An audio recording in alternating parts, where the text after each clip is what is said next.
Hingað eru komir tveir talsmenn frá vef sem heitir Wikileaks og við þekkjum þennan vef dálítið vel á Íslandi því að á hann fóru upplýsingarnar frægu úr lánabók Kaupþings á sínum tíma. Þetta mjög mikilvægur vefur því að á hann hægt að leka upplýsingum og setja upplýsingar alla mögulega hluti. Það ekki bara það sem gerist í einstaklega löndum, það líka það sem að stórfyrirtæki eru að gera og fleiri. Þeir eru komnir hérna til að sitja ráðstefnu hjá félagi stafrænt frelsi á Íslandi. Við getum fengið kannski vefslóðuna þeirra upp á skerminn, en hún haldin í Háskólanum í Reykjavík núna á þriðjudaginn, byrja klukkan 10 morguninn. Þetta verður svo textað, þetta viðtal hérna í útsendingunni í kvöld og vonandi náum að setja það fljótt líka með texta inn á vefinn. Welcome to this program. Thank you. Yes, you work for Wikileaks, and like I mentioned in my introduction, Wikileaks is now very famous in Iceland because of the big Kaupthing leak. Were you involved in that? Yes, we were both personally involved in that, and we got this letter from the Kaupthing lawyers telling us that under Icelandic banking secrecy law we deserved 1 year in prison, so we thought we'd come to Iceland and see for ourselves. Yes, so they threatened you with lawsuits. Yes, they threatened us with a lawsuit, and the day after, and also to activate the criminal law in Iceland, and the day after, of course, they, as you would surely know, they injuncted RUV 5 minutes before the 7 p.m. Nightly news. And RUV contacted us, and we dealt with how we would together deal with that injunction, which was ultimately unsuccessful. Yes. Yeah. But so you come here, so you might even, do you think you will have any problems here? So far the country turns out to be very nice, and we don't have any problems, but actually a lot of supporters that we are meeting, which is a great thing. So I don't think we will be getting any problems. Yeah. I mean, it would be political suicide actually, yes, for Kaupthing to engage in Kaupthing to engage in such a move. But we are also here to try and get a little bit more information on the Icelandic banking system and other types of corruption that may be here. We're giving a lecture at Reykjavik University at 3 p.m. on Tuesday about our work here, but also similar situations that we've been involved in around the world. It's not just Iceland that has this problem with injuncted media. Many other countries have suffered the same problem. The UK is actually particularly bad, with 200 to 300 secret gag orders. 200 to 300 gag orders. Secret gag orders. Secret gag orders currently in effect in the UK. Secret means you cannot speak about the name of the judge, the parties involved, or the date the order was made. So that's quite a serious issue. But do you think so? You think that more material might be forthcoming from Iceland for your website? That's what we hope, at least. This is seriously something that is part of what we are doing. We are talking to people, informing them on how to give material to the WikiLeaks project. Our experience with anyone who is in some kind of a crisis is that there is a lot of potential for change, for positive change. That is what a crisis always triggers. And information is a critical part of this change, because you need access to the real information to be able to meaningfully develop for the future. So seriously, we hope that some people that are here that might have more information that might be helpful for the public will be encouraged by us being here, by talking to us maybe. Okay. So I like to say that a crisis is a terrible thing to waste, and Iceland has a lot of opportunity in redefining its standards and legislation as a result of this crisis. But people say, if people contact you, can you ensure their absolute confidentiality? Right. So nothing is absolutely guaranteed in life, but we have dealt with thousands and thousands of cases around the world, including top secret documents from the United States and from China and many very, very difficult jurisdictions. We have never lost a source, and we've never lost a legal case. We have technological means to protect people, legal means, and of course, insofar as we have some political influence, some political protection as well. So you deal with people whose lives might be threatened if they are exposed. Yes. That's the assumption we are working under. Yeah. So yeah, we're dealing with the hardest possible case, and Icelandic banking is actually an easier case than the hardest case we deal with. Yeah. So nothing is guaranteed in life, but yes. But you we're deal confident. with information that's leaking out from China, U.S. military things and Iraq. Yes, and as an example, we've released the main manuals for Guantanamo Bay, extensive information about the U.S. rendition and torture program, the censorship lists for the Chinese government for its internet. So there's similar material for Thailand, billions of dollars of corruption in Kenya, assassinations Tax evasion in Switzerland. assassinations in Timor, tax evasion in Switzerland, Cayman Islands, assassinations in Colombia. So there's a wide variety of material, and also actually other material on Iceland that had to do with the reparations that Iceland was paying to the EU and the contract that would be negotiated between Iceland and the EU, and that is public on our website. So this is exciting stuff, a lot of it. No, absolutely. Yeah, well, it all is. And the beautiful thing is it's all things we didn't know before. So we are, compared to Wikipedia, for example, which is also a wiki project and has a similar interface, we are dealing with new information and not information that has been out there for a lot of time. But how do you evaluate material? Because there is of course the danger of you being manipulated.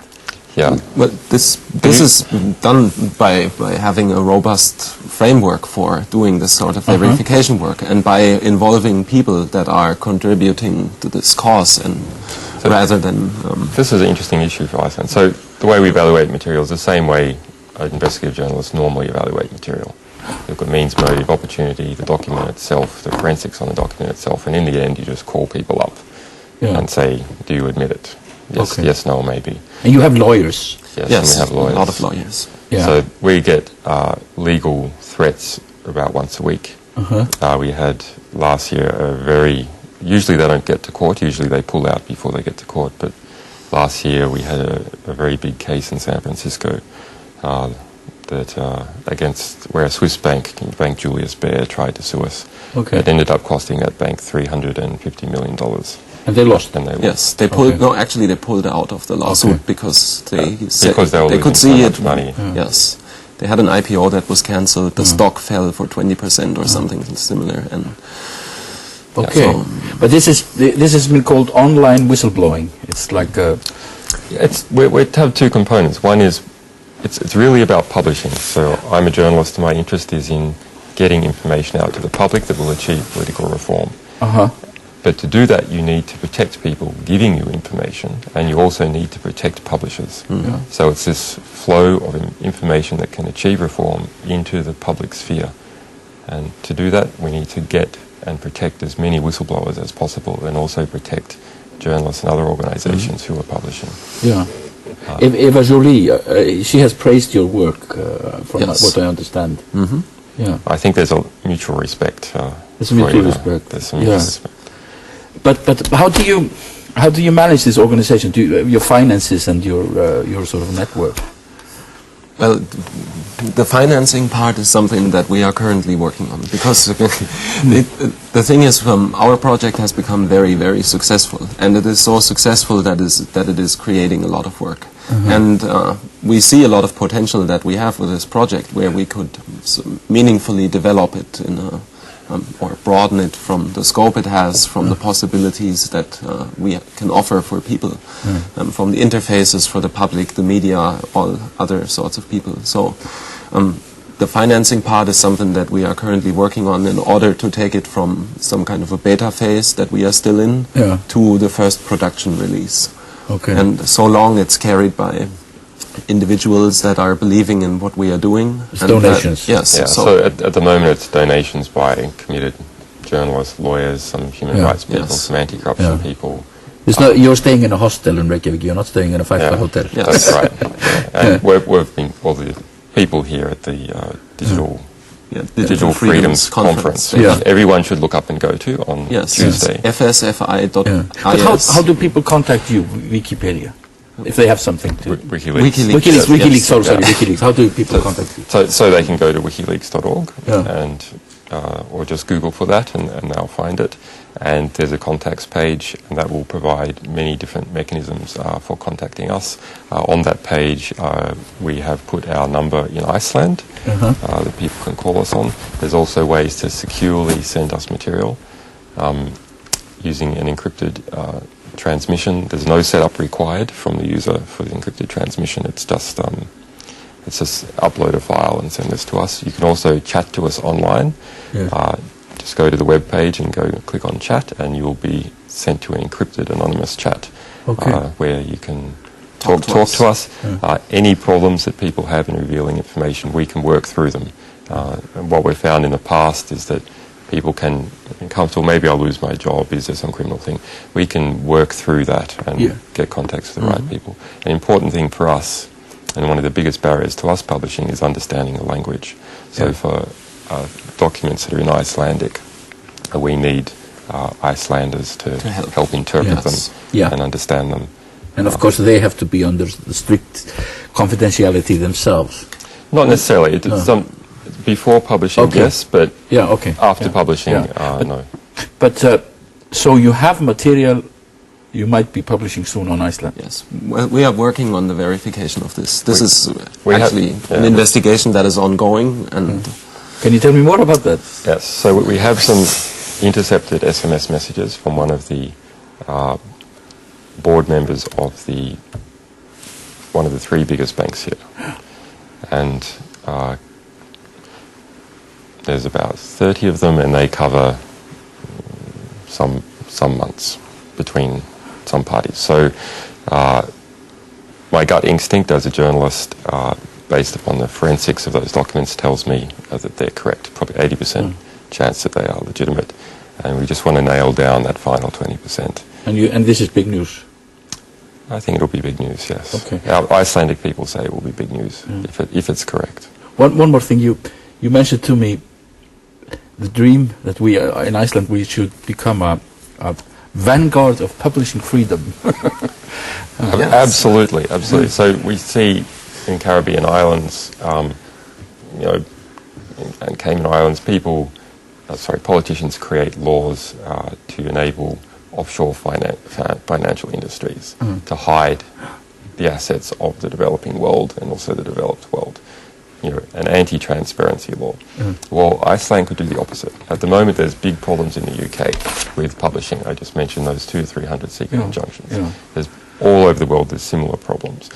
So why doesn't Iceland instead take the US First Amendment, take the Press Protection Act, the right to anonymity from Sweden, take Belgium's law on the protection of the communications between journalists and their sources, and take the Georgian constitutional protection for journalists and other anonymity, pull all this together in a similar way to those offshore financial havens do with financial laws, and become the centre for publishing in the world, because it's going to be global. All publishing is moving onto the internet, including TV, once the bandwidth is high enough. Well, this is sort of in context with what I was discussing with the elderly gentleman before on an open society. This might be in the spirit of an open society. Thank you for being here. You will be on this conference on Tuesday.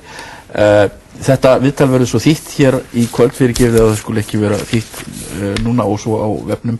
Setjum það inn eins fljótt og við getum, en takk fyrir að horfa í dag.